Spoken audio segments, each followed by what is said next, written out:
Vamos a dar comienzo con Mercedes Cogén, que viene de la Federación Española de Baloncesto.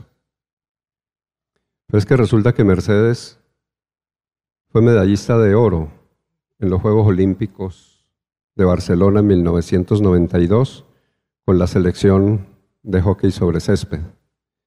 Entonces este logro nos enorgullece. Comparte escenario aquí con Mabel Mosquera. Tenemos ya 2 medallistas olímpicas aquí. Qué bueno que la historia nos premie de esa manera. Me decía que ha sido 165 veces internacional en logros y resultados y 12 veces campeona de España.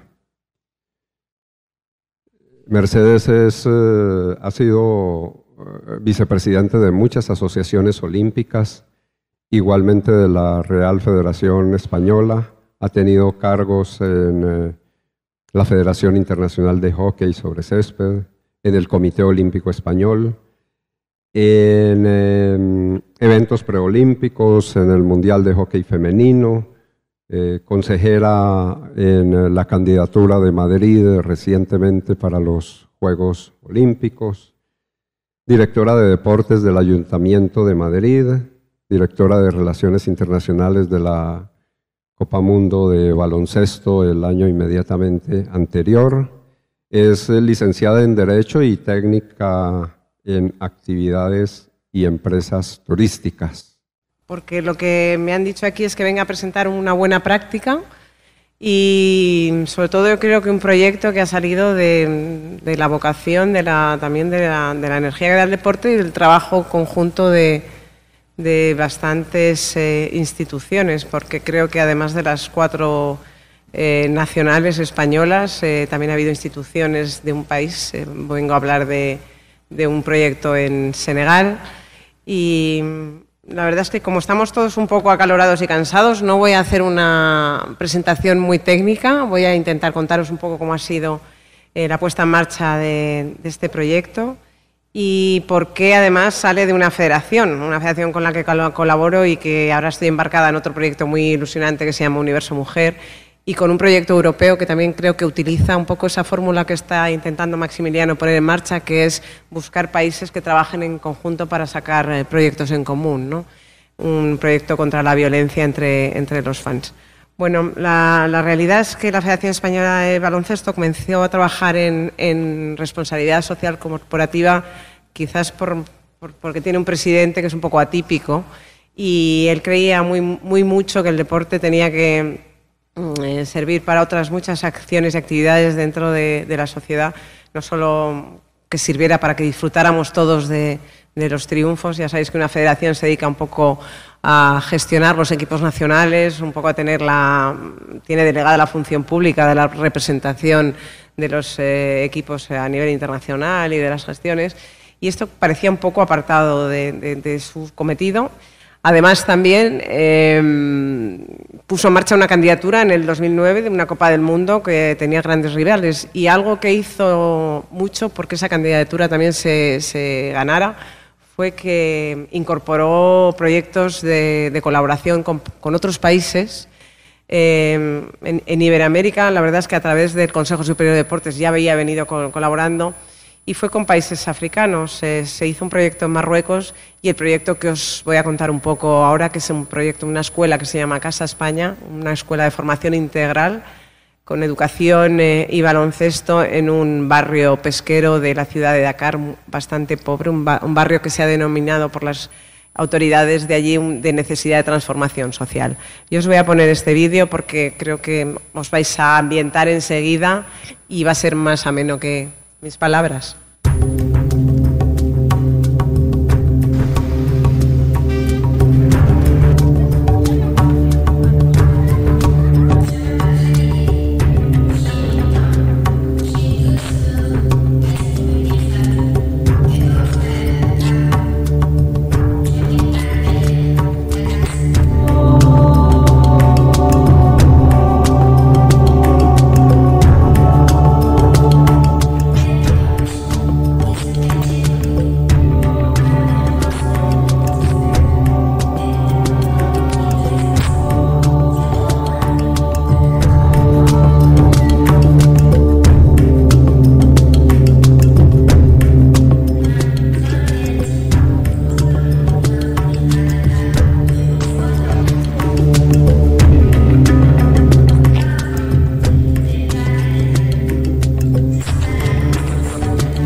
c'est que c'est un projet social, un projet socio-éducatif.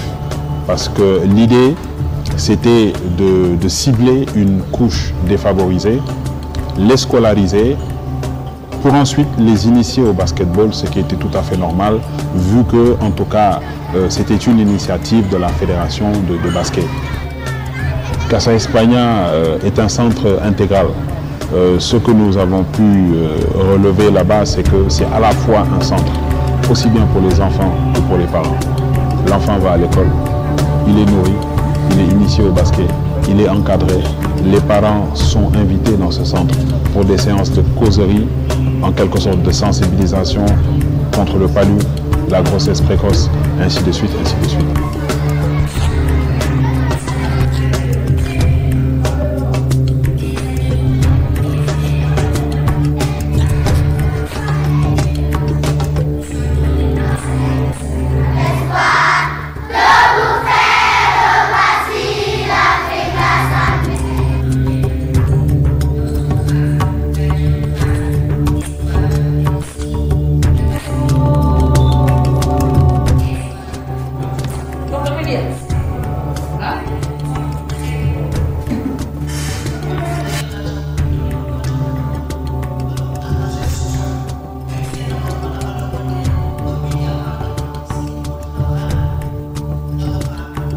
Ils sont posés régulièrement tous les mois pour voir s'il y a des enfants qui ont perdu du poids, s'ils grossissent par rapport au menu que nous leur présentons.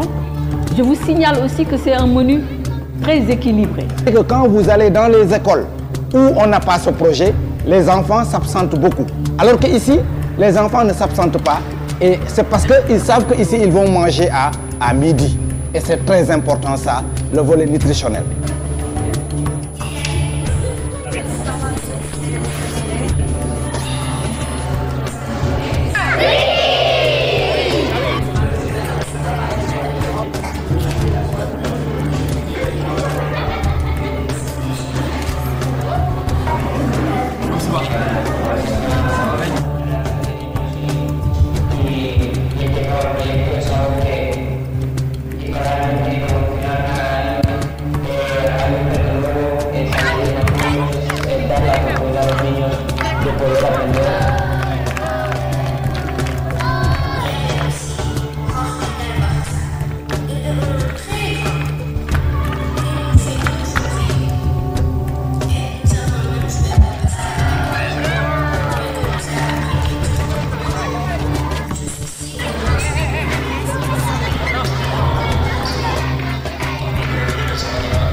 Le projet est prévu pour 3 ans et nous demandons donc Dieu de continuer de nous accompagner avec de nous donner toutes les forces pour pouvoir réussir ce projet.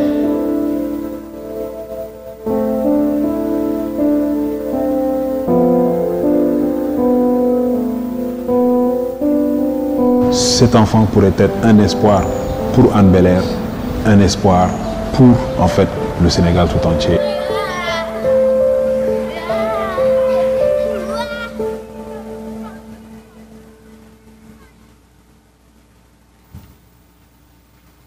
Bueno, pues Casa España fue una idea que surgió de la Fundación FEP con AECID y el Consejo Superior de Deportes, a la que se unió también el Cabildo Canario, porque Senegal, bueno, es que la geografía un poco distinta que la de aquí, que a mí me pasaría lo mismo, está enfrente de las Islas Canarias y tienen mucha emigración por parte de Senegal. Además, Senegal es un país muy aficionado al baloncesto y realmente hay un montón de jugadores que intentan hacer y rehacer su vida en las Islas Canarias. Como decía el vídeo, era un proyecto para 3 años. Os diré que los 3 años esos pues ya han finalizado y seguimos trabajando por Casa España, claro que sí. Casa España empezó en 2011, tuvo su primer curso con 350 niños entre 5 y 9 años. Se trabajó desde un principio pensando en un modelo de educación, desde luego basado en la igualdad, en dar la misma oportunidad para las niñas que para los niños, cosa que se sigue manteniendo.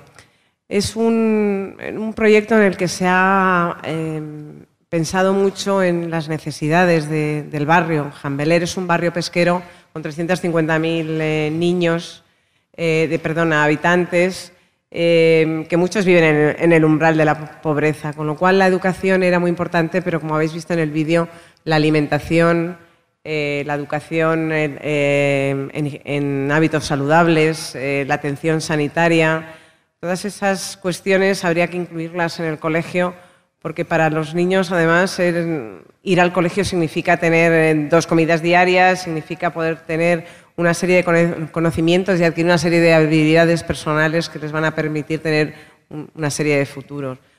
Todo esto, como venía de la mano de la Federación de Baloncesto, obviamente tenía que ir acompañado de unos entrenamientos diarios en los que, bueno, lo que se intenta es que los niños jueguen al baloncesto, hagan actividad física, pero sobre todo se diviertan y aprendan de esos valores que tanto decimos del deporte en equipo, ¿no? Creo que se hace todo de una manera divertida, amena, se les trata de enseñar. También hay disciplina, obviamente. Habéis visto que los niños están muy formados en filas siempre y hay disciplina también en los entrenamientos de baloncesto, pero se les ve disfrutar muchísimo de los momentos que tienen para jugar al baloncesto y que se intentan compaginar. Todo se hizo de la mano de también, como os decía, instituciones senegalesas. Intervino el Ministerio de Educación para proponer el sistema que había que implantar en el colegio. Intervino también la Alcaldía de Dakar y la Alcaldía de Hann Bel-Air, que es el pueblo, más bien es un distrito pesquero que tiene, y el señor que habéis visto allí es una pieza fundamental, es alcalde de ese distrito, un señor que ha estado educado fuera, fue toda su vida, la principal vida profesional y educativa la hizo en Estados Unidos, pero volvió a su tierra porque quería proporcionar un poco de conocimiento para poder crecer. Yo creo que la voluntad de las personas es fundamental para que estos proyectos salgan adelante y el seguimiento y el control que se hizo al principio por parte de todas estas instituciones también ha servido para que ellos mismos empiecen a andar solos. Al principio una persona de la Federación Española de Baloncesto se mudó a Dakar para poder un poco hacer el seguimiento de las obras, después un poco hacer el seguimiento y la selección de los entrenadores con la Federación Senegalesa. Se ayudó al Ministerio de Educación a hacer también la selección de toda serie de profesionales que han intervenido, médicos, los que hacen la asistencia social, cocineros. Todos esos profesionales contaron con una selección bastante estricta por parte de las autoridades senegalesas y lo que también se intentó es que se hiciera la selección de los niños en función de sus necesidades financieras, de familia, culturales. También se intentaba que esos niños vinieran convencidos por sus padres. El centro es un centro de puertas abiertas. Allí los padres pueden acudir si tienen algunas dudas, incluso reciben atención sanitaria. Pueden acudir a las actividades, además se les anima, porque así se evita que realmente se fomenta la unidad familiar y se hace ver a los padres lo bien cuidados que están sus hijos, o al menos se intenta. Y el seguimiento médico es fundamental para ellos porque aprenden a conocer las enfermedades básicas. Los niños que están muy desnutridos pues llevan otro ritmo de vida, de entrenamiento, de asistencia escolar. Se les hace un seguimiento muy personal. Yo creo que el proyecto es precioso, pero el proyecto ha costado mucho ponerlo en marcha. AECID apoyó en un momento en el que realmente en España no había entrado la crisis, pero como todos sabéis, los recursos han disminuido muchísimo y ahora el proyecto tiene que caminar solo. Y está siendo duro y difícil, así que yo creo que todos estos proyectos tienen que tener una visión de futuro y además tienen que tener un estudio de cómo puede valerse por sí mismo un centro tan importante. Desde luego, para nosotros el reto de día a día es hablar de Casa España y conseguir, se presentan muchísimas empresas, hablamos con empresas que quieren instalarse en Senegal, hablamos con la embajada, estamos en un continuo activismo para buscar fondos para poder dar estos servicios que seguimos dando. También el centro da sus propias alegrías, porque yo creo que este año ha sido la primera vez que se presentan a un examen final de primaria y los 33 niños que han accedido a ese examen han aprobado. El Ministerio de Educación al centro le ha dado el título de excelencia en cuanto a la docencia, con lo cual pequeños detalles que van haciendo crecer la ilusión por el proyecto.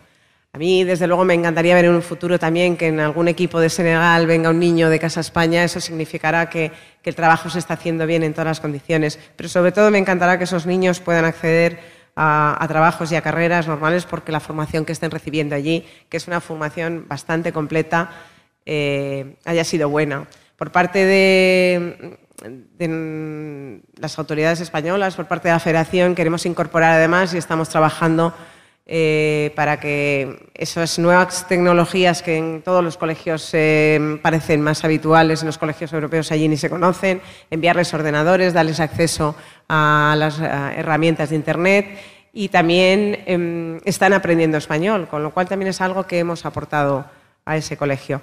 Creo que el proyecto podría funcionar o podría haberse instalado en cualquier país de aquí, a lo mejor también. Fue una idea porque a lo mejor AECID tenía como país prioritario en África, entre los que tenía prioritarios era Senegal, y Senegal era un país de baloncesto. Yo creo que la idea fue muy buena, la idea está en marcha, como habéis visto, es una realidad. Nosotros ahora visitamos el colegio cada 3 meses, cada 4, depende un poco de las necesidades. También os cuento que ha sido difícil pues que ellos se acostumbraran a presentar facturas, a llevar el control del colegio de una manera como nosotros necesitábamos, porque al fin y al cabo tienes que justificar todas esas subvenciones que reciben. El trabajo no es fácil, las culturas son difíciles, distintas, perdón. Pero yo creo que el proyecto es tan bonito que todo el esfuerzo que se hace siempre está muy recompensado. Habéis visto a Ricky Rubio, habéis visto a Jorge Garbajosa, han ido las chicas de la selección. La NBA este verano, preparando la Copa del Mundo de baloncesto, hizo un partido de preparación en Senegal y visitó Casa España. Creo que es un proyecto que todo el que va le encanta y le entusiasma porque es una realidad muy palpable, ¿no? Y bueno, yo simplemente decir que creo que esto de colaborar y trabajar en equipo se puede hacer. La meta de todos es encontrar buenos socios para que nuestros proyectos salgan adelante y, como os he dicho, nuestro reto, buscar dinero cada día para que este proyecto no dure estos 3 años que tenemos. Hay que agradecer a la ciudad de Alcobendas, que es una ciudad bastante pequeña que ha colaborado en este último año. Nosotros nos presentamos a una subvención que a través de otra ONG y cumpliendo los requisitos que pedían, obviamente han dado y nos ha servido para servir un año más. Tenemos medio año para conseguir otro presupuesto de 30.000 euros para que este colegio sirva, por lo menos funcione mínimo y poder dar de comer y seguir dando educación a estos niños. Si pudiéramos, creceríamos, eso sería otro reto de futuro. Pero bueno, el proyecto está en marcha y espero que os haya gustado y que entenderéis que a todos los que pertenecemos a la federación nos haga sentirnos muy orgullosos. Así que muchas gracias.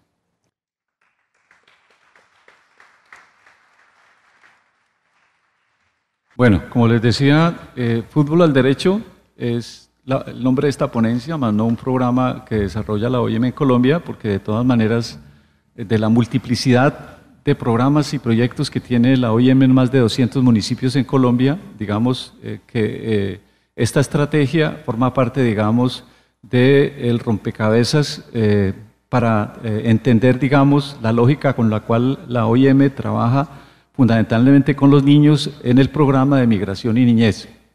Y les decía que nuestro accionar se basa fundamentalmente en poder fortalecer la política pública, especialmente de infancia y adolescencia, y la política de prevención al reclutamiento forzado y utilización de niños, niñas y adolescentes y abuso sexual.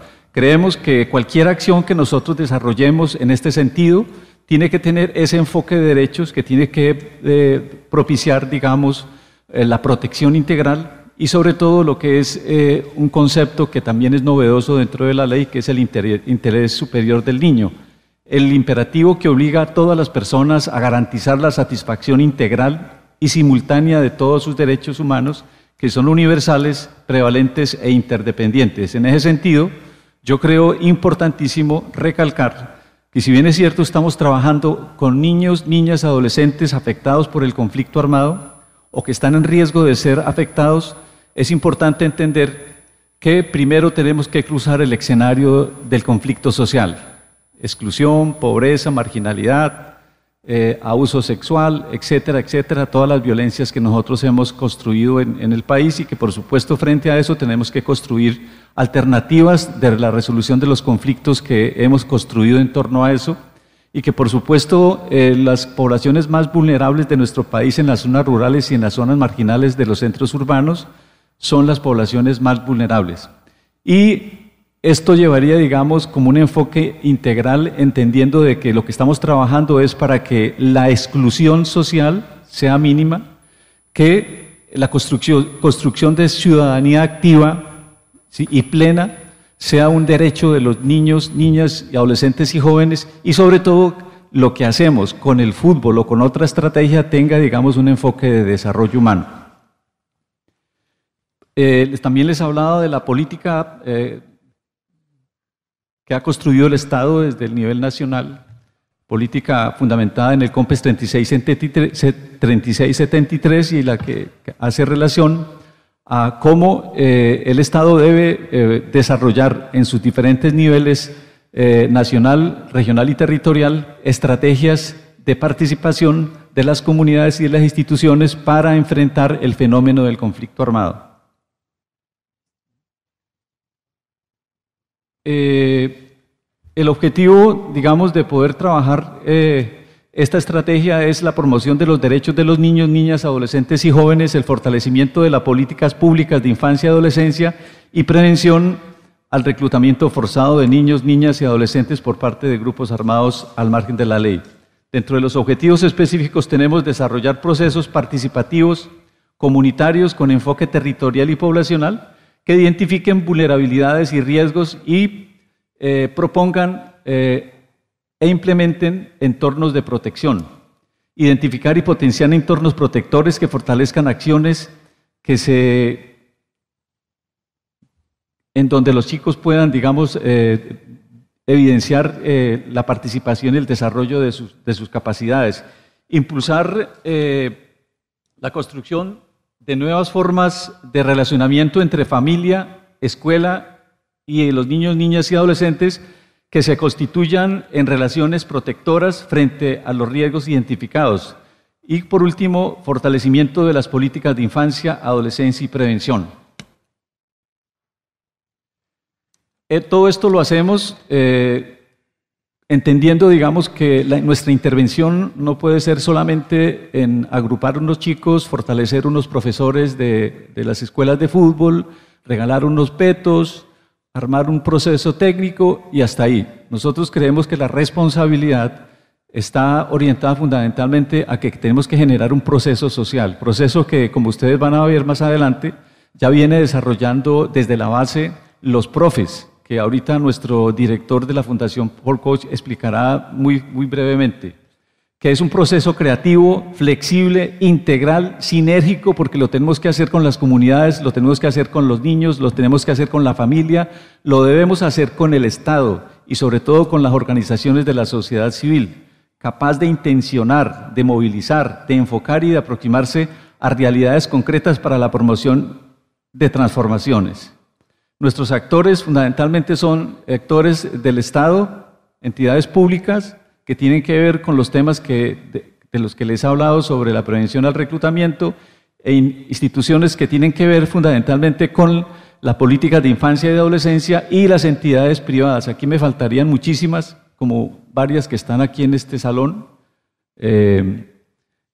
Pies Descalzos, creo que con Colombianitos también hemos trabajado, con la red de Fútbol y Paz, donde hay más de, yo diría que 30 o 40 ONGs que vienen trabajando por la niñez en Colombia y que fue creada fundamentalmente para promocionar, uno, el enfoque de derechos a través del fútbol y dos, para desarrollar toda la responsabilidad social y empresarial.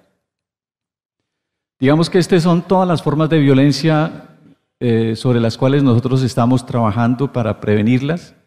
Indudablemente que faltarán muchísimas, pero frente a esta diapositiva lo que se me ocurre decir es que nosotros en Colombia, junto al conflicto armado y al conflicto social que estamos viviendo, somos postdoctores en construir violencias, pero somos analfabetas a la hora de resolver los conflictos. Creo que una de las alternativas visibles, concretas, que nosotros hemos visto para poder trabajar con los niños es esta estrategia que ustedes vienen compartiendo estos 2 días. ¿Cuáles son las líneas estratégicas que utilizamos? Prevención a todas las formas de violencia, prevención de reclutamiento y utilización de niños por parte de los grupos armados ilegales, uso productivo del tiempo libre y promoción de los derechos de la niñez. ¿Cuál es el enfoque? A partir de las experiencias, yo les voy a hablar fundamentalmente de 2 experiencias que ha tenido la UIM relativamente exitosas. Una que se relaciona con el barrismo social y la otra que son las escuelas de fútbol a partir de la experiencia con World Coach. Creemos que el enfoque ecológico para nosotros es muy importante tenerlo en cuenta para entender por qué un niño tiene alguna discapacidad frente a su proceso de desarrollo vital en un contexto de crisis humanitaria, en un contexto donde la familia está divorciada de la escuela, en donde la familia no tiene ni idea de cómo criar a sus hijos, de cómo dedicarle tiempo a sus hijos y por supuesto en un contexto, por ejemplo, como en el distrito de Agua Blanca, donde viven casi 2 millones de afrodescendientes que fueron producto del proceso de colonización de la frontera con el Pacífico. Entender por qué, digamos, esas comunidades negras que migraron a una ciudad que se convirtieron en afrodescendientes, cómo esas familias perdieron, digamos, el eslabón afectivo con los niños y encontrar, digamos, en el distrito de Agua Blanca, en la ciudad de Cali, niños de 7 o 8 años que ya están vinculados a pandillas y que ya están delinquiendo, ¿cierto? Entonces es muy importante para nosotros que a través de esta estrategia del fútbol podamos integrar a la familia como una unidad de análisis, como una urgente necesidad que tenemos en Colombia de poder recuperar, de restaurar, de trabajar fundamentalmente todos los aspectos que integra la familia. La escuela fundamentalmente trabajamos en todo este país, en más de 200 municipios, trabajando en calidad, en cobertura, en pertinencia, en el respeto por los derechos de la niñez y sobre todo en todas las problemáticas que subyacen a las relaciones entre padres, docentes y alumnos. Sobre todo también poder fortalecer a los niños para que en el ámbito comunitario las ofertas ilegales no sean tan fáciles de aprobar y sobre todo de fortalecer a las instituciones para que las ofertas sean focalizadas fundamentalmente a proteger y a prevenir todos los riesgos que tienen los niños en el contexto. El barrismo social surge en Colombia después de un proceso histórico que vinieron las barras deportivas.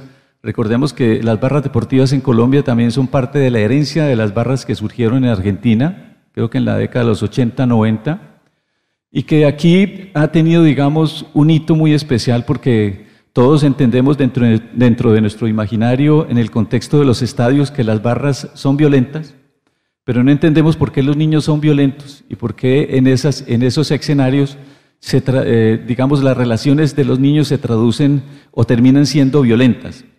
Fundamentalmente yo quiero rescatar es que todo este proceso que han vivido los chicos, los jóvenes, los adolescentes detrás de sus equipos de fútbol, han podido, digamos, evidenciar la posibilidad de construir una estrategia que se llama el barrismo social. El barrismo social lo que quiere entender es que las violencias que se dan en los estadios solamente es el iceberg de toda la problemática social que los niños viven en el contexto.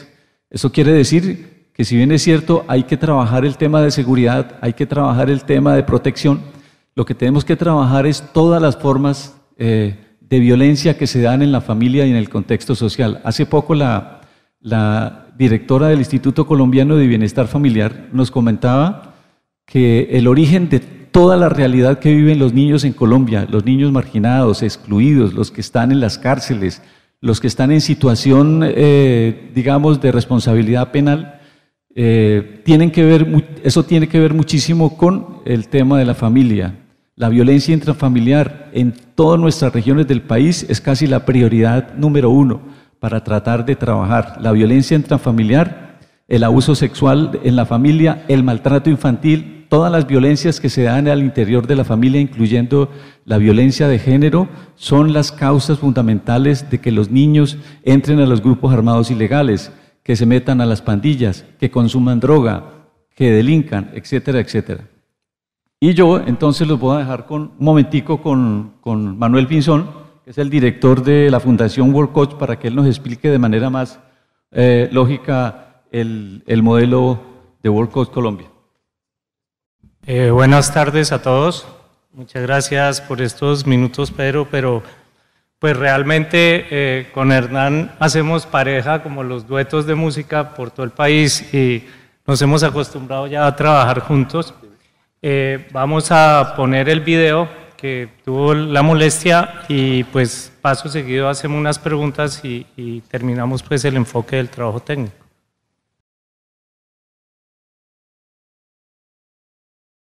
Bueno, mientras quiero contarles que World Coach Colombia, el nombre de World Coach es el mundo del profe. En el primer proceso de paz hace muchos años, en San Vicente del Caguán detectamos que la guerrilla le obedecía al profe de fútbol del pueblo las órdenes. Y empezamos a entender lo que significaba en los escenarios comunitarios la figura del profe deportivo.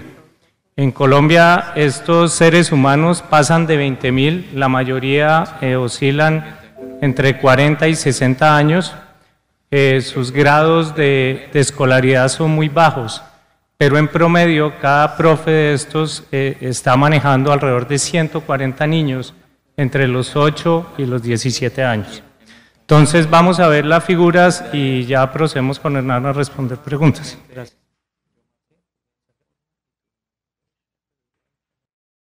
Mi felicitación también a los hermanos Luis y Javier Herrera, que han recibido el premio especial por su contribución a la comunidad. Qué bonita historia la que estos hermanos, que llevan un cuarto de siglo enseñando a jugar fútbol a los niños de la isla de Tierrabomba en Cartagena, sin ninguna remuneración, contribuyendo a alejar el vicio, las pandillas y la violencia de sus vidas.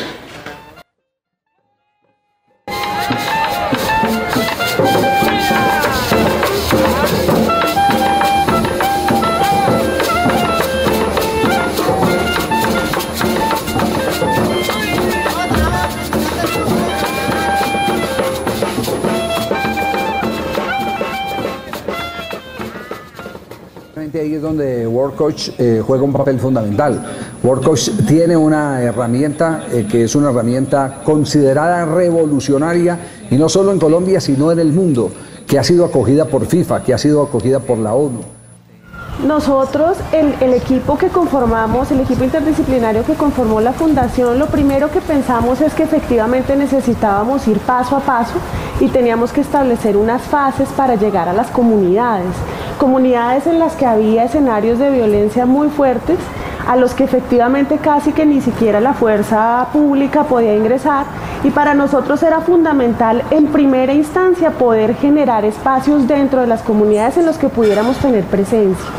Por eso nos planteamos unas fases. La primera tenía que ver con el acercamiento a una figura que generaba confianza y que tenía en la comunidad un respeto y un liderazgo, que era el profe de fútbol, y lo primero que nos planteamos es podernos acercar a esas personas.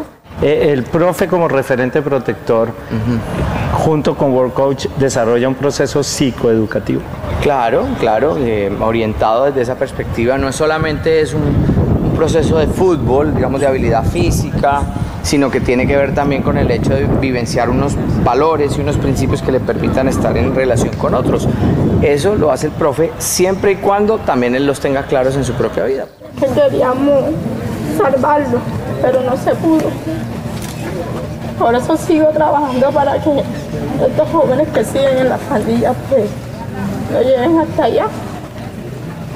No llegar a botar una lágrima por uno de ellos. El ejercicio del mapa institucional tiene dos partes. Una es el trabajo conjunto para identificar los escenarios de amenaza, o sea, los lugares donde se reconoce que existen amenazas para los jóvenes y los adolescentes, y las dinámicas de riesgo. Pues acá conoce población desplazada. La segunda parte del ejercicio es la visita por parte específicamente de NEISA institucionalmente. Para tomar tenemos una ficha de oferta institucional en donde se identifican esas necesidades, lo que hay y lo que se requiere. En World Coach consideramos las canchas como aulas de formación y a los profesores como líderes capaces de liderar procesos sociales y generar estilos saludables para los niños. Ellos promueven la paz en la comunidad y específicamente ellos son defensores de derechos. Muy agradable, nunca habíamos visto algo así aquí en Potrero. Nos está sirviendo de mucho porque pues el trabajo que nosotros hacíamos era empírico y ahora pues ya tenemos algún fundamento para instruir a los niños. Y pues que ojalá sigan apoyándonos y sigan dando el todo por Potrero.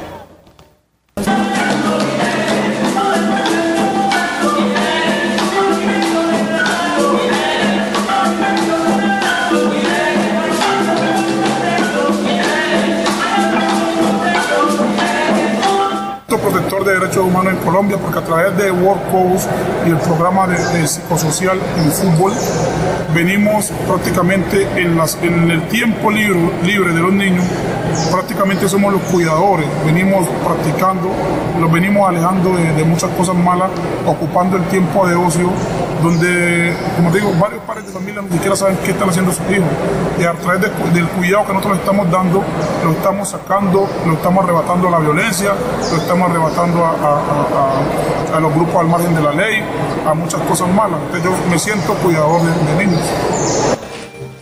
Que es importante para que genere la alerta mental y la disposición continua a accionar a la orden de los mandos. Para realizar el tercer ejercicio.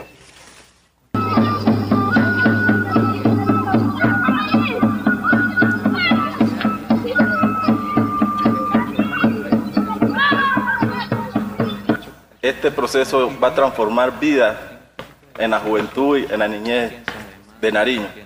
Estamos en la Alta Guajira, en Vallaportete, con las comunidades Epinayú y Uriana que fueron víctimas de conflicto armado. World Coach Colombia y OIM se vinculan con estas comunidades para lograr una recuperación de memoria histórica y una reparación colectiva.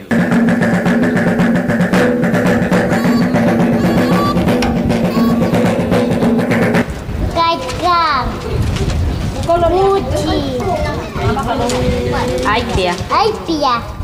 Yo soy cuidador y formador de niños porque es nuestro futuro, es el futuro de Colombia son las personas que necesitamos formar, enseñarles valores, enseñarles que sean personas de bien para tener una sociedad mucho más justa, mucho más equilibrada. Soy defensor de derechos humanos, no quiero que los niños vuelvan a vivir toda esta tragedia que por más de 30 años a nuestro pueblo la ha venido azotando la violencia, golpeado por paramilitarismo, desplazamiento, reclutamiento infantil. No quiero que se vuelva a repetir esa situación. La historia a los profes de World Coach les va a decir lo que significaron. Cuando pasen los años es cuando se va a ver el valor de esa valentía que tuvieron para decirle a los niños, venga, que la guerra no es la solución.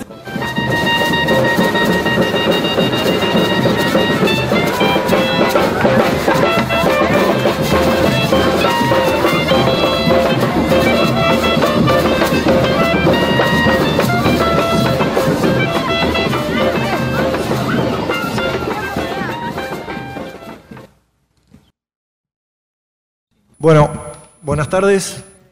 En primer lugar, los agradecimientos de rigor y verdaderamente sinceros y honestos. Para mí es un gusto y un placer poder compartir estos momentos con ustedes. Han sido 2 días arduos, pero increíblemente ricos en experiencias, en reflexiones y fundamentalmente desde lo humano. En lo personal me llevo a mi país muchas cosas que prometo compartir. Y de que desde mi lugar en este deporte desconocido para muchos de ustedes, serán de mucha utilidad en la Argentina. En primer lugar, bueno, tenemos un problemita con la presentación, la dejo acá, no hay problema, puedo prescindir de ella.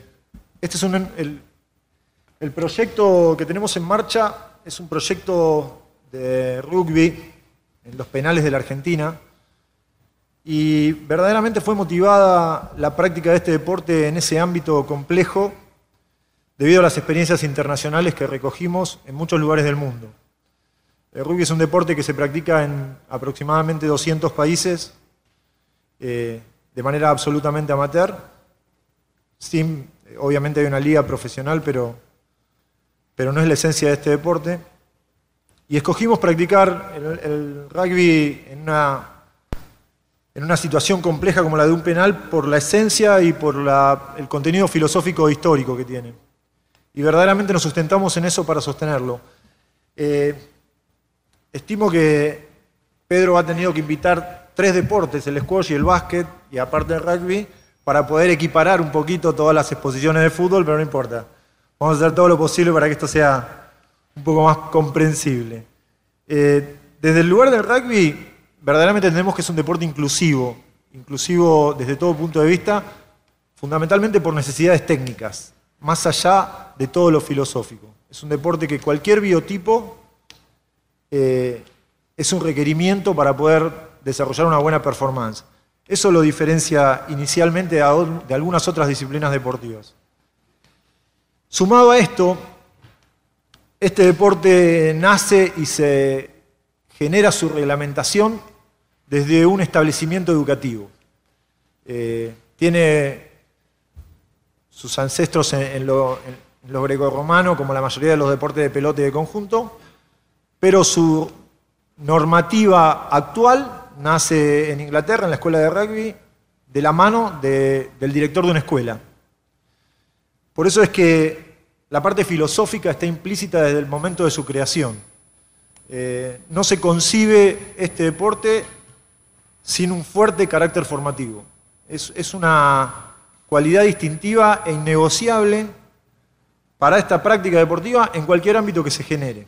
Desde ese punto de vista, iniciamos este proceso de la mano de la Unión Argentina de Rugby. Nosotros somos una organización no gubernamental y a diferencia de lo que han presentado ustedes y de las maravillosas reflexiones que han complementado las presentaciones, creo que nuestra particularidad, o quizás lo que pueda comentar yo hacia ustedes y que diferencie esto de lo anterior, es que somos una pequeña organización no gubernamental sin ningún tipo de apoyo. Sin ningún tipo de apoyo financiero, sin ningún tipo de apoyo económico, lo cual en algún punto continuamente nos hace ver la imposibilidad de darle mayor trascendencia, y estimamos que es un factor limitante muy importante, pero a su vez interpretamos que no es debido a una pésima calidad de gestión en generación de recursos.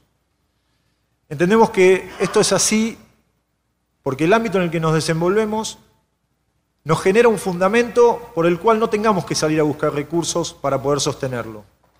Es muy difícil encontrarse con una persona en situación de encierro, con todos los prejuicios que tiene, fundamentalmente en la Argentina,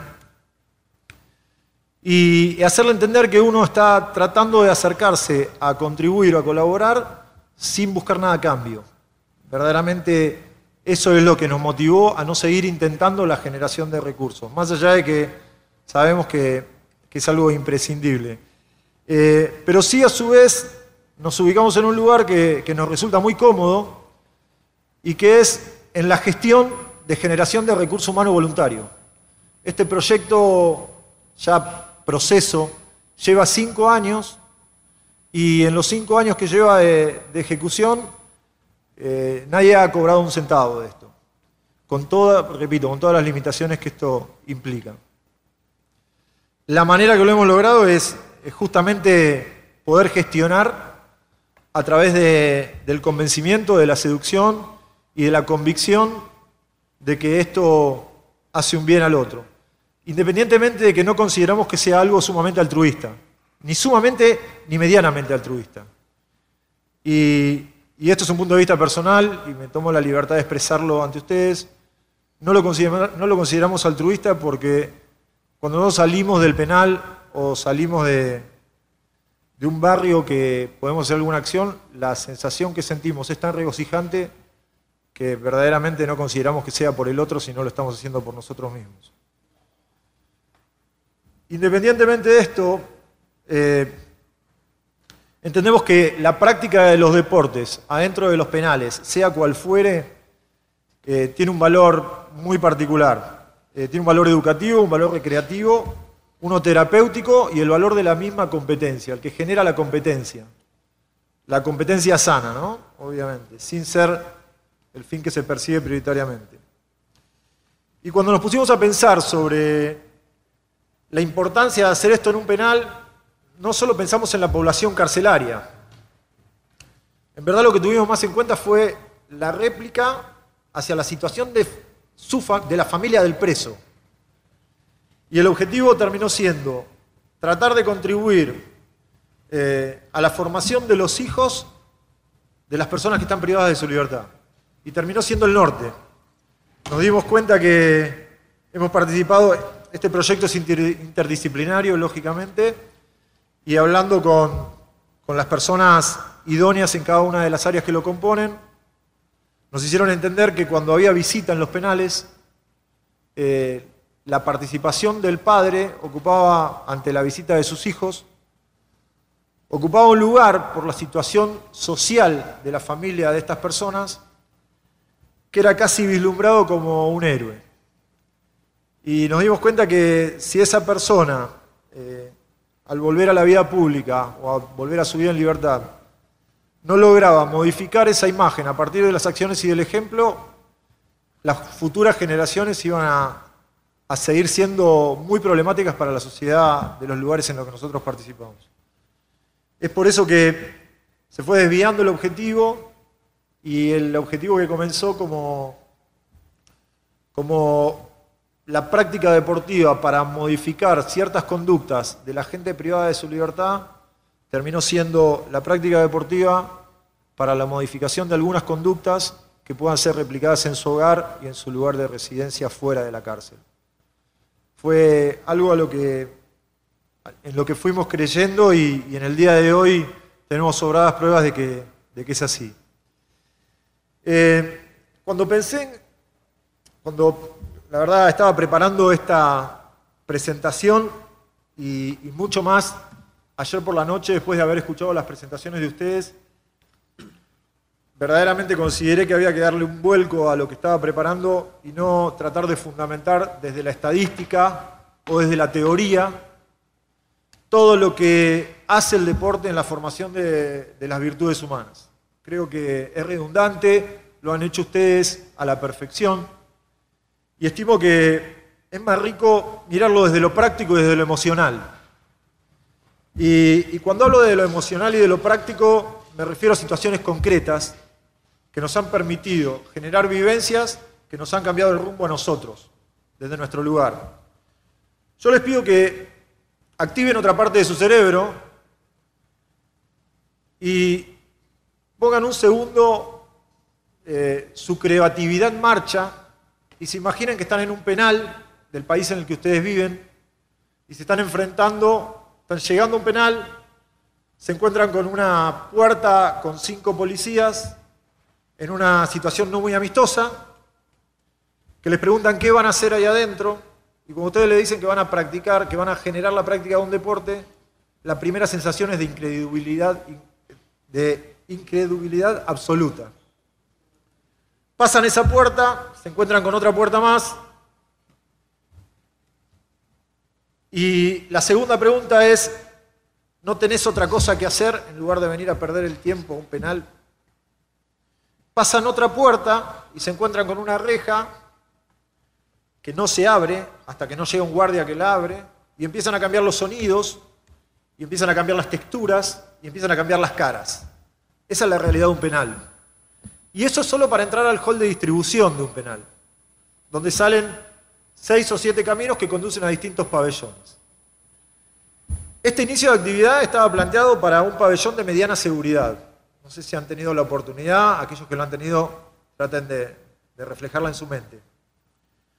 La cuestión es que el servicio penitenciario de la policía bonaerense o de la provincia de Buenos Aires, con todas sus carencias y sus faltas de organización, en el momento que iba a empezar este programa, no había conseguido la población en los pabellones de mediana seguridad. Entonces tuvieron la brillante idea de hacerlo con los pabellones de máxima seguridad. Cuando nosotros comenzamos esta situación, después de esa previa experiencia que les fui comentando, llegamos al lugar de distribución, una sola persona entra a ese hall de distribución, pasa 3 rejas más, un pasillo de 50 metros, oscuro y con un olor muy feo, y se encuentra con una puerta un poquito más chica que la que tenemos de aquel lado, con un pasador de casi 1 metro y un diámetro así, de 15 centímetros, que lo conduce a un patio, que hace falta 2 personas para abrirlo ese pasador.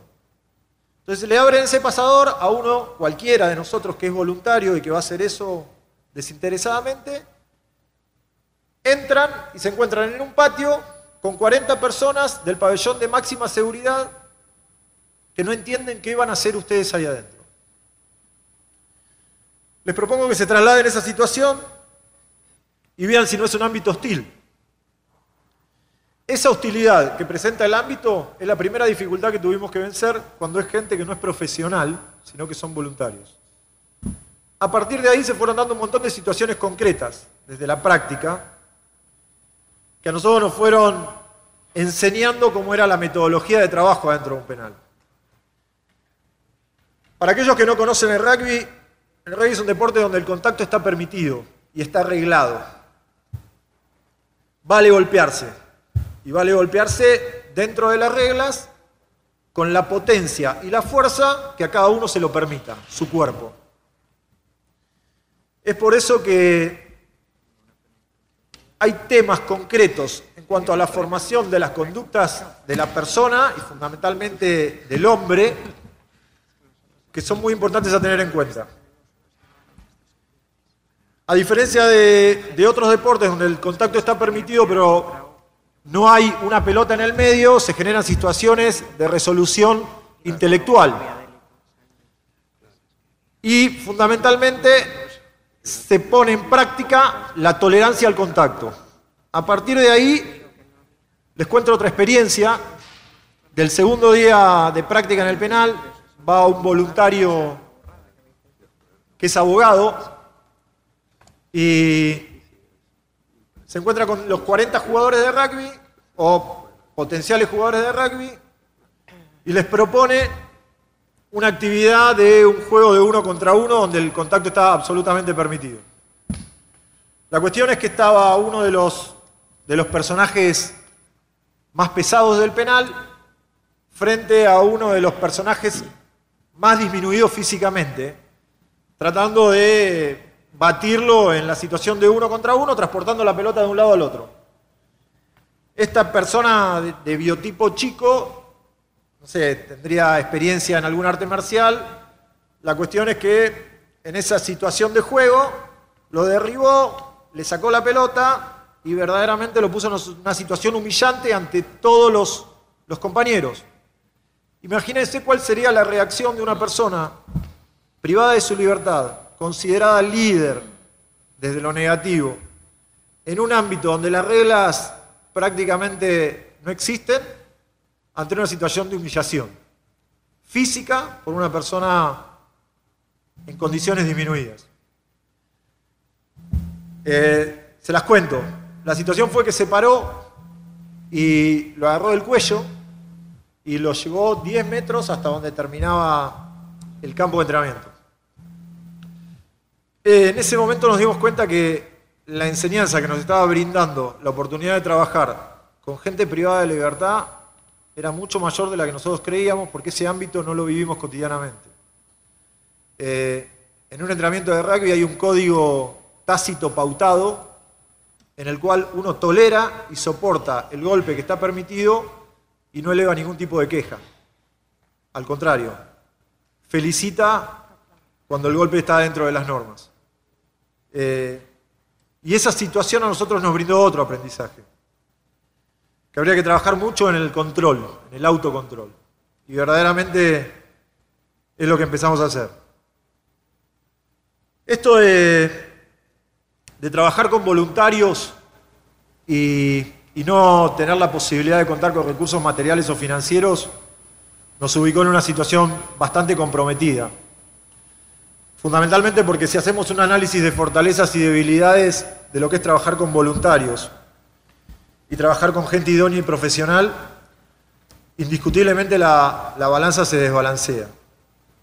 Y se desbalancea hacia el lado de las debilidades, porque normalmente no tiene la misma capacidad un voluntario en un área técnica que un idóneo. La estabilidad del proyecto sufre grietas, porque acá se cuenta con el tiempo físico de los voluntarios y no hay nada que se pueda ofrecer para retribuir su tiempo. Y el otro gran problema que tenemos es la competencia. Ningún club ni ninguna unión provincial quiere jugar contra un equipo de presos. Y verdaderamente son situaciones que nos cuesta vencer. Pero del lado de las fortalezas está la vocación como factor motivador que motoriza este proyecto en el día a día, y a su vez se convierte en una fortaleza que no haya que brindar una retribución económica a nadie, porque se puede sustentar sin recursos financieros.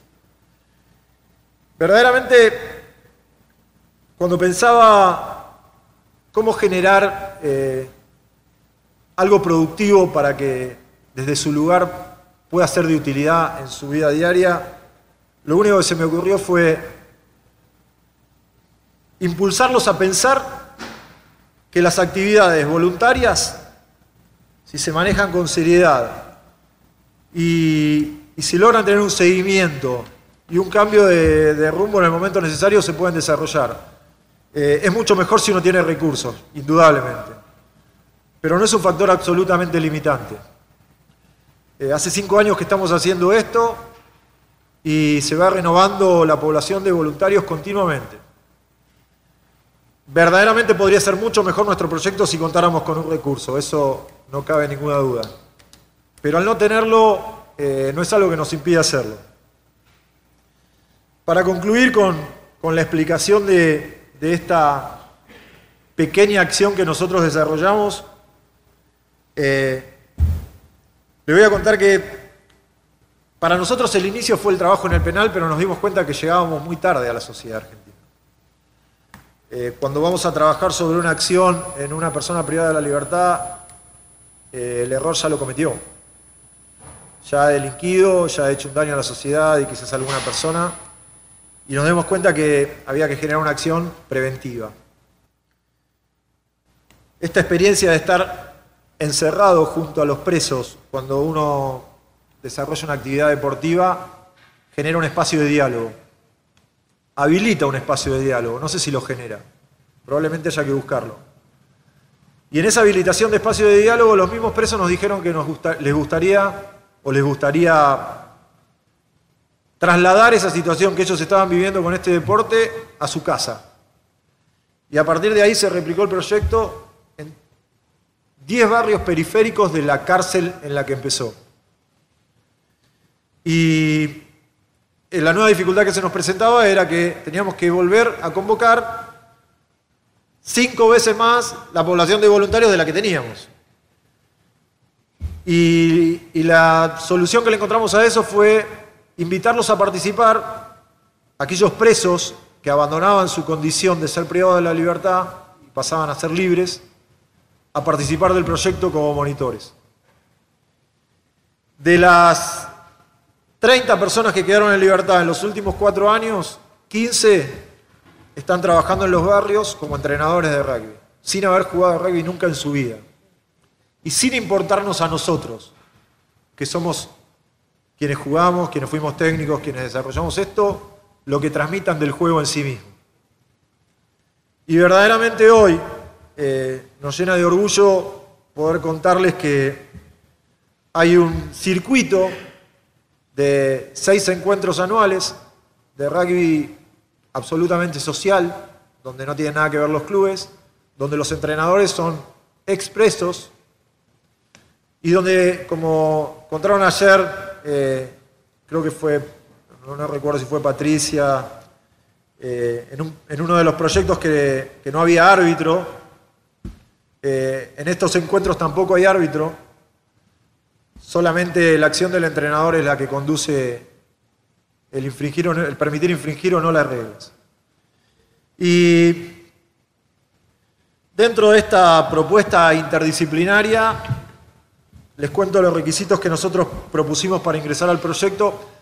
Claramente el proyecto, para la gente que está jugando o practicando un deporte dentro de un penal, es un beneficio. Es un beneficio porque temporalmente se excluye de la vida carcelaria.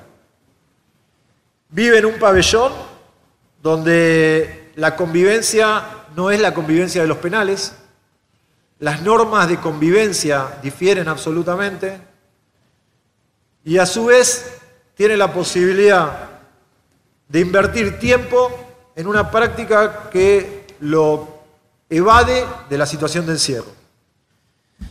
Es por eso que, sabiendo que era un beneficio, tratamos de poner ciertas pautas para poder ingresar al programa. Dentro de las pautas, la número 1 era estudiar.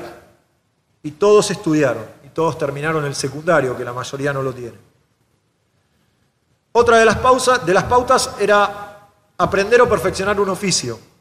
Todos aprendieron o perfeccionaron un oficio.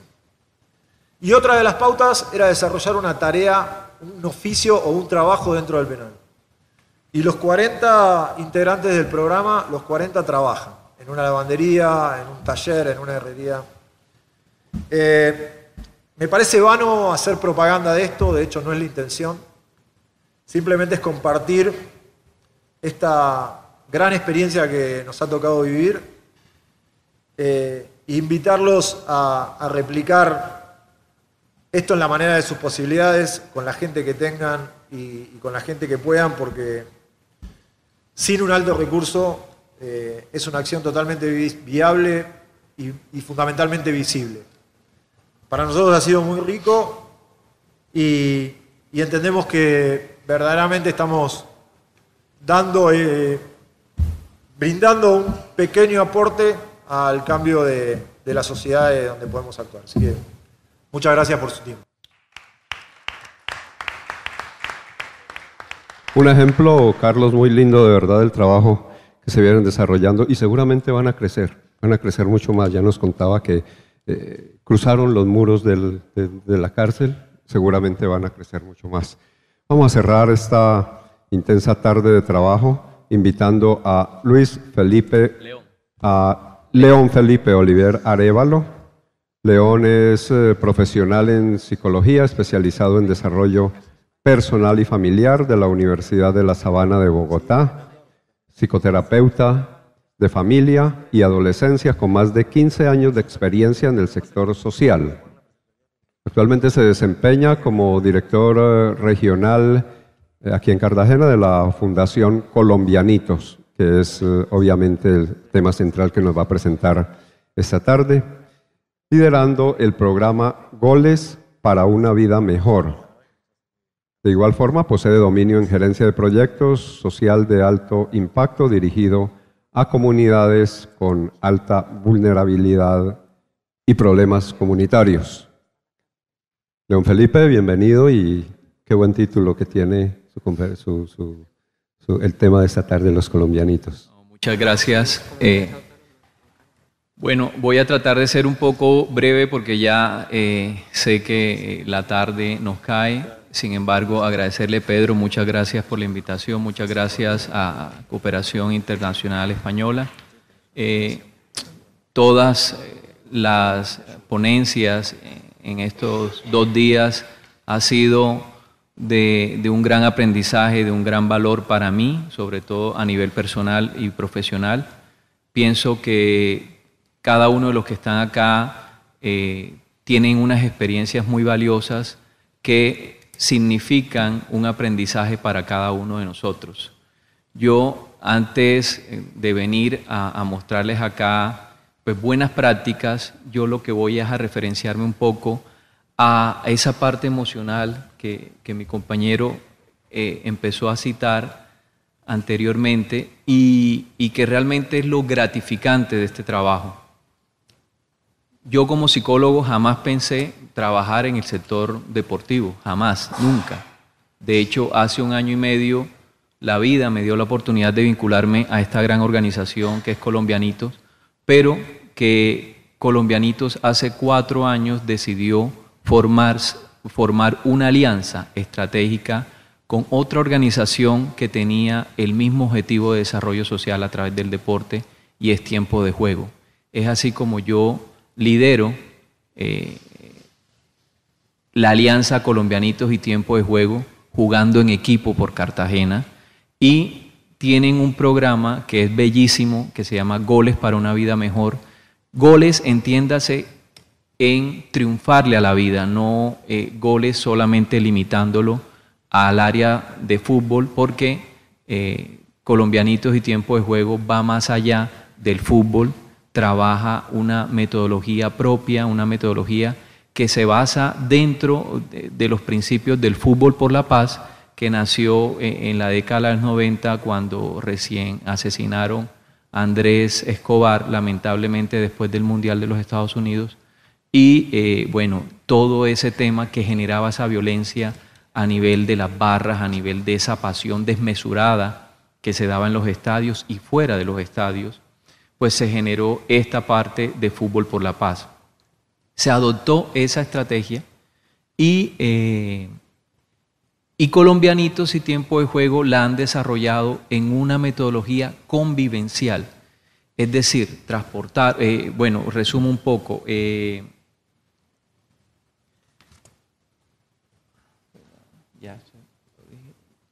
Bueno, no los voy a llenar de tanta letra, pero resumo un poco. Fútbol por la Paz son 3 tiempos donde la idea es que haya un primer tiempo de acuerdos, tanto técnicos como convivenciales, en los cuales los mismos jugadores establecen sus reglas técnicas y de convivencia, claro. Esas reglas de convivencia parten desde el respeto, la honestidad, el juego limpio, y la otra es, pues, obviamente lo que atañe al deporte como tal, en este caso el fútbol. Se desarrolla normalmente el juego, pero con la particularidad de que no hay árbitro, no existe árbitro. Los mismos jugadores son los que trabajan en esta autorregulación. Nosotros buscamos desde esto es la autorregulación, el autocontrol de los jugadores. Y posteriormente un tercer tiempo donde se reflexiona acerca de si se cumplieron los acuerdos técnicos y convivenciales, sobre todo los convivenciales, y es el hecho de que no gana el que haga más goles, tiene una puntuación importante, pero no es lo que determina la ganancia, sino también el respeto en la convivencia dentro del juego.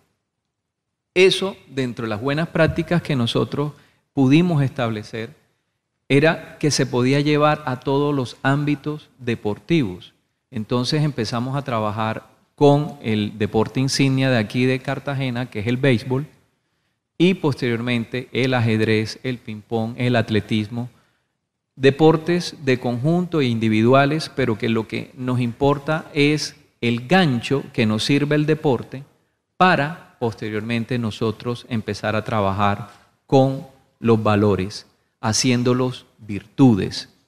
Ayer una de nuestras ponentes hablaba sobre la virtud, y la virtud no es otra cosa que hacer parte, introyectar, vivir los valores. Esa es la virtud. Y nosotros buscamos que nuestros niños vivan esos valores conscientes, alegres. Esto suena muy bonito, esto suena muy bello desde la teoría. En la práctica ya es un reto mucho mayor, donde nosotros queremos que estos niños empiecen a pensar diferente. Pues nuestro común denominador es que todos los que estamos acá trabajamos con poblaciones vulnerables de alguna manera, ya sea económica, ya sea de violencia, ya sea nutricional, etc. Nosotros también trabajamos acá en un sector llamado Olaya Herrera, sector Ricaute, donde el nivel de pobreza es altísimo, familias que sobreviven, no sé cómo, con menos de $1 o $1 diario. Entonces, eso es un reto ya inimaginable. Aparte de todo esto, pues nuestros niños están en un contexto donde siempre han sido violentados desde el mismo hogar, donde la mamá y el papá no saben corregir de una manera con disciplina y con amor, sino desde una violencia marcada, que vienen, también ellos han sido víctimas de maltrato, y que en este momento nuestros niños se forman con ese tipo de modelos. Ellos no piden permiso, sino que agreden, no dicen por favor, sino que oyen, gritan. Entonces son muy bruscos en ese sentido. Y todos los problemas sociales que rodean esos hogares, si se pueden llamar hogares, de estos niños, niños y jóvenes, pues, y que están en sí metidos en estos barrios donde existe la drogadicción muy palpable, donde están los grupos de pandillas, donde está la delincuencia común, y no les voy a exponer acá por qué terminan estos niños dentro de estos círculos viciosos, que muchas veces la falta de una ocupación positiva, la falta de alternativas positivas como el juego, como la danza, como la lúdica, como la cultura, la recreación, que tienen todo el derecho y que es un derecho en sí, como lo decía acá una amiga. Y hablamos de derecho cuando eso es inherente a ser humano, simplemente. Entonces, nosotros buscamos que los niños pues tengan una actividad positiva en el horario contrario de su colegio. Esto pues nos lleva a buscar estrategias siempre dinámicas, juegos donde los niños se enganchen de una manera positiva, motivada, alegre, que ellos sientan que están ganando y que ellos sientan que están aprendiendo. Por ejemplo, aparte del deporte, tenemos unos refuerzos escolares. Nos dimos cuenta que los padres muchas veces no han terminado ni siquiera la primaria, y ya los niños van en quinto de primaria o primero de bachillerato, ya los más grandecitos, segundo de bachillerato, y ya los elementos que les piden, las exigencias de tarea, ya no están al nivel ni al conocimiento, y ni siquiera a veces cuando están en primero, segundo, tercero de primaria, nos encontramos con padres que no saben leer, no saben escribir, o muchas veces no les interesa que el niño continúe. El niño va a los colegios porque simplemente lo desean, o porque alguno ya sea un padre o ya sea un familiar muy cercano del niño, quiere y desea que estos niños y estos jóvenes tengan una realidad muy diferente a la que ellos tuvieron y unas oportunidades diferentes. Entonces, de allí es donde nosotros también empezamos a trabajar con los niños, empezamos a que ellos tengan herramientas. La Fundación, la Alianza, ha querido llevar la tecnología para trabajar con estos jóvenes porque no tienen la oportunidad de tener un computador, una herramienta como la Internet o las herramientas estas sociales de Twitter y Facebook, de este tipo de cosas, pero enfocados a el crecimiento de su intelecto, al crecimiento de su visión, de su cosmovisión, porque para eso es que están estas herramientas a nivel tecnológico. Y abrimos una baraja de actividades que nosotros las trabajamos desde la parte deportiva, multideportes, un acompañamiento donde le llamamos Acompaña la Jugada, que son todas estas actividades que no son deportivas, sino culturales, dinámicas, etc. Y una escuela de liderazgo donde nosotros nos planteamos el hecho de que tenemos que dejar capacidad instalada en las comunidades donde nosotros trabajamos. Eso, esta mañana escuché a alguien que decía que las fundaciones de cierta forma somos paternalistas. Sí, podemos caer en ese error, podemos caer en ese asistencialismo desmesurado que a veces ni siquiera nosotros somos conscientes de que estamos cayendo en eso. Entonces, nosotros estamos en este momento buscando que la fundación en un tiempo pues vaya rotando en las diferentes comunidades de Cartagena. Ya hemos estado en Olaya, en el sector Ricaute, posteriormente estamos buscando irnos al Pozón, al 11 de noviembre, a Fredonia, otros sectores que también son igual de vulnerables y que necesitan también una intervención. Entonces, por eso nosotros nos hemos fijado un modelo de intervención donde tiene un tiempo límite de 2 años. No quiere decir esto de que le vayamos a cambiar la vida a los muchachos y a los niños en 2 años, pero hacemos todo el esfuerzo para poder trabajar y para poder que ese perfil ideal que nosotros tenemos allí, se los estoy mostrando, lo esquematicé como un esquema de procesos, pero es decir, nuestros niños cuando llegan a la fundación son unos jóvenes que no tienen definido muy bien su proyecto de vida, son personas que están en alto riesgo de caer en grupos no deseados. Empiezan los jóvenes ya más grandecitos, están con una sexualidad despierta, entonces ya empiezan a tener novias, ya empiezan a tener relaciones sexuales y se genera también otra amenaza como el embarazo en adolescentes, que dicho de paso es el 23% de los embarazos dados aquí en Cartagena son de mujeres entre los 10 y los 19 años de edad. Entonces eso es bastante, de hecho perpetúa el círculo de pobreza de todos estos hogares porque hay jovencitas ya adolescentes que tienen 1, 2 y hasta 3 hijos antes de cumplir los 19 años, de lo cual pues ya vienen hogares donde les dije que viven con $1 o menos de $1 diario y pues se genera no solamente un problema económico, sino también son sujetos de maltrato. La adolescente se puede ir de la casa, etc. Entonces, nosotros nos montamos un perfil de una persona, de un niño que queremos, que procuramos mejorarle esa calidad de vida en 2 años.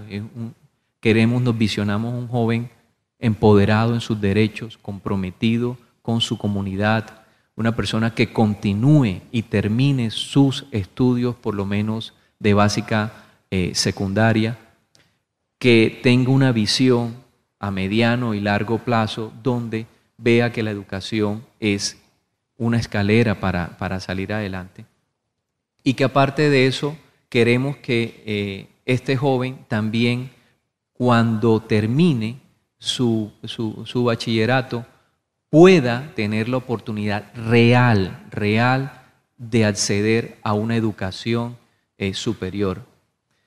Dentro de la comunidad donde trabajamos, 1 de cada 7 personas tiene acceso, o no tiene acceso, puede acceder a un estudio superior.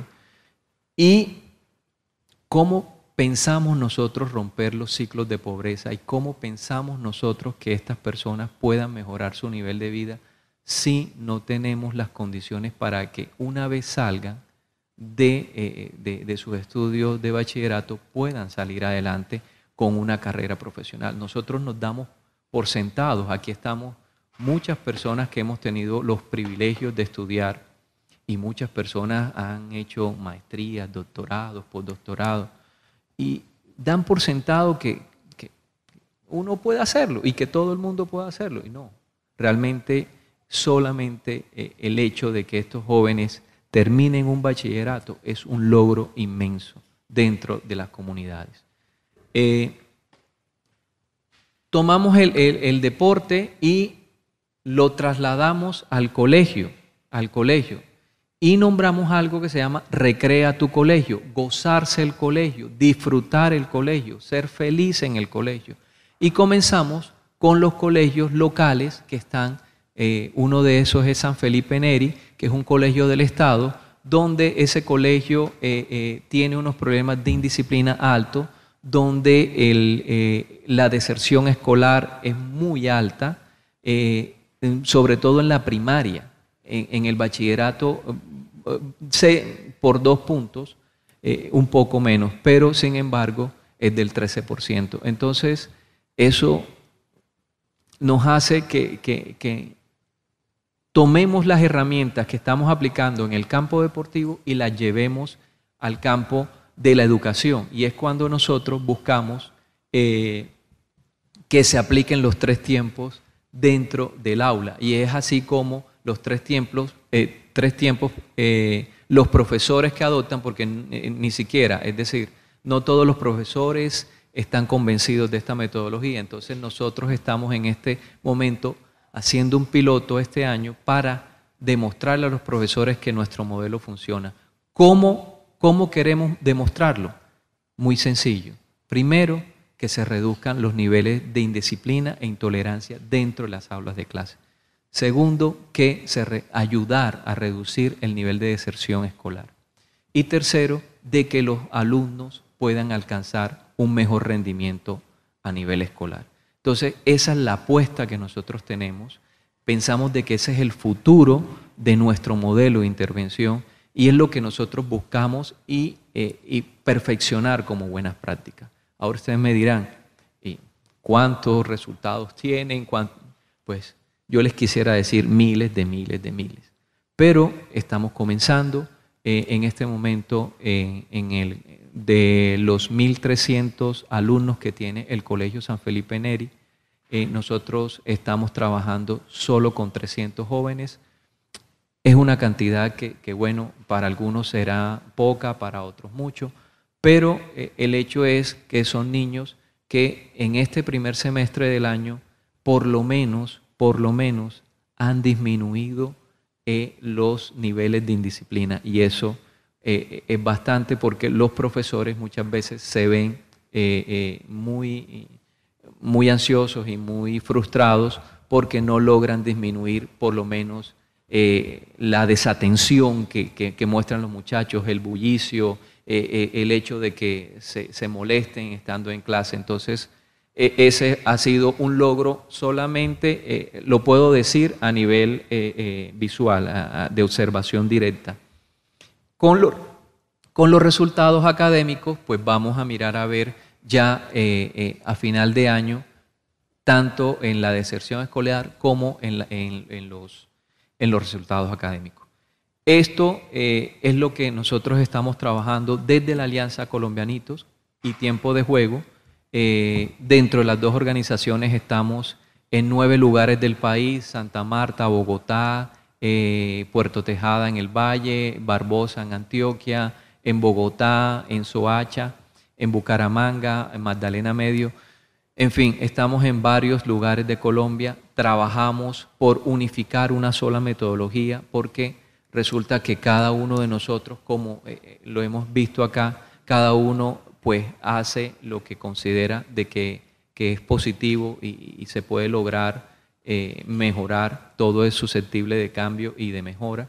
Entonces nosotros estamos construyendo este modelo y esperamos poderlo avalar y poderlo replicar dentro de otras comunidades. Entonces eso era lo que les quería decir. Bueno, hemos tenido algunos logros, algunos reconocimientos a nivel internacional, pero lo más importante es la satisfacción que le queda a uno como profesional desde el área social y como profesional en todo este crecimiento, porque es mucho más la alimentación y el aprendizaje que uno recibe de ellos que lo que uno le puede aportar a ellos. Y eso es lo que tengo claro en todo este tiempo que vengo trabajando con las comunidades. Muchas gracias y muy amables por la oportunidad. Pues a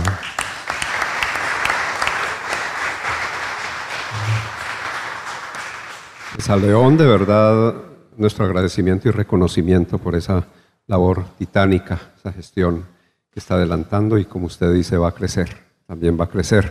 Igualmente a Mercedes, Hernán y Carlos, quienes nos acompañaron esta tarde en las ponencias, que nos dejan inquietudes, muchas inquietudes. El tiempo apremia, tenemos unos minutos para las preguntas, las sugerencias, el debate que ustedes quieran plantear, pero sí quiero recordarles que mañana la ponencia y la mesa redonda de la mañana versará sobre el mismo tema, sobre la inclusión, el tema de la inclusión. Vamos a tener tiempo de plantear otros interrogantes. Prácticamente mañana continúa en la mañana con otras 4 ponencias. Este proyecto estaba planificado para 3 años. Lo que pasa es que, desgraciadamente, las cosas no pueden a lo mejor planearse cuando el proyecto es nuevo para todos, nuevo en cooperación entre 2 países. La realidad es que es cierto que ahora, a día de hoy, está gestionado por la Alcaldía de Jan-Beler, por la Federación Española de Baloncesto y por los recursos que vamos consiguiendo, sobre todo desde España. Eso sí, el Ministerio de Educación lo sigue muy de cerca. Yo comentaba con algún compañero de mesa que en un futuro, al final, si no podemos seguir subvencionando desde la Federación Española, que ojalá no ocurra, este colegio, pues acabará siendo y asumido como un colegio público más, pero los servicios que se les den no serán los mismos, no habrá comida, utilizarán las instalaciones, pero no podrá seguir siendo como tal. Y eso es lo que no queremos que pase. Entonces, trabajamos con las autoridades senegalesas, como te he dicho, trabajamos con empresas que quieren instalarse en España, porque además con la crisis las empresas españolas pues, encontraban proyectos tan atractivos como este para desarrollar en España y a lo mejor no tanto en Senegal, que a ellos pues les caía como muy a desmano, pero sí que hemos identificado algunas empresas. Y una manera que creo que hace poco estuvimos en un seminario del ICES, es interesante. Las empresas se encuentran que para entrar en un país en donde han estado nunca, empresas españolas, si primero comienzan con proyectos de responsabilidad social, luego les resulta mucho más fácil encontrar medios para desarrollar realmente su fin empresarial y comercial.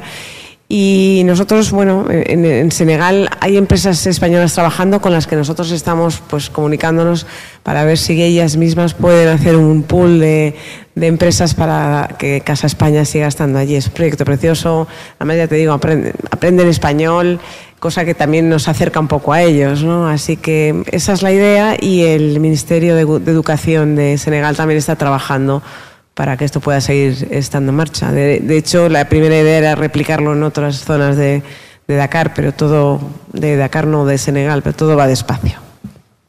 Gracias. Para Carlos. Al momento yo estoy liderando algunos proyectos desde la Dirección de Recreación y uno de esos se llama Ecuador Ejercítate, en donde un componente es el trabajo en 21 cárceles a nivel nacional, donde se hace aeróbicos y bailoterapia a los PPLs, ¿no? A las personas privadas de libertad. En ese sentido, y viendo un poco la experiencia, o más bien escuchando la experiencia que nos has contado, ¿cómo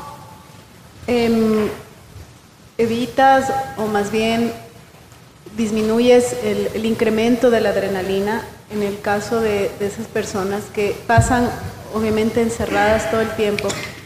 Y algo que el Ministerio de Justicia nos recomendaba, porque son quienes autorizan el ingreso de nuestros instructores a los centros, se diseña con mucho cuidado el nivel de intensidad en la rutina para evitar justamente elevar demasiado la adrenalina. Y digamos, esta es la primera vez que nosotros estamos haciendo un trabajo así y que realmente para nosotros ha sido muy aleccionador en términos tanto técnicos como humanos. Es decir, no se puede poner la misma carga física a ese sector, por más que quisiéramos, pero por otra parte, la demanda de este tipo de actividades por parte de los PPLs es inmensa. Quisieran, si pudieran hacerlo eso todo el día, lo harían. Lamentablemente no se puede por muchas razones y la principal es el tema de seguridad. Entonces el rugby de por sí, al menos de lo que yo conozco, demanda una alta descarga de adrenalina que puede poner en riesgo la seguridad de la cárcel. ¿Cómo manejan ustedes ese tema? Y si han tomado en cuenta justamente estos criterios técnicos, psicológicos. Gracias. El deporte que nosotros tratamos de compartir tiene una alta descarga de adrenalina. Y para nosotros cuanto más alta mejor. Porque lo que tratamos de generar juntamente es que controlen sus reacciones a partir de una alta descarga de adrenalina. La idea es trabajar fuertemente en manejar el autocontrol y poder soportar una situación extrema como produce este deporte en sí mismo para trasladarla a otra acción de la vida. En referencia a lo que mencionás sobre la seguridad y la formación, en nuestra práctica en el proyecto es de 2 estímulos semanales, de 2 horas, pero a partir de la intervención de un juez, que es quien preside la ONG, un juez penal, logramos que se armara un pabellón exclusivamente para los que integran el programa de rugby. Entonces, si bien al campo de entrenamiento salen 2 horas, 2 veces a la semana, ellos tienen habilitados todos los días 4 horas para entrenarse solos. Entonces esa demanda de tiempo que vos mencionás, que es real, quieren estar todo el día practicándolo o todo el día afuera, tratando de liberar tensiones, se produce de una manera más periódica y más acentuada, pero te repito, desde el primer día, cuando les mencioné este caso de que uno tomó el cuello a otro, el objetivo es tratar de generar en ellos un cambio de conducta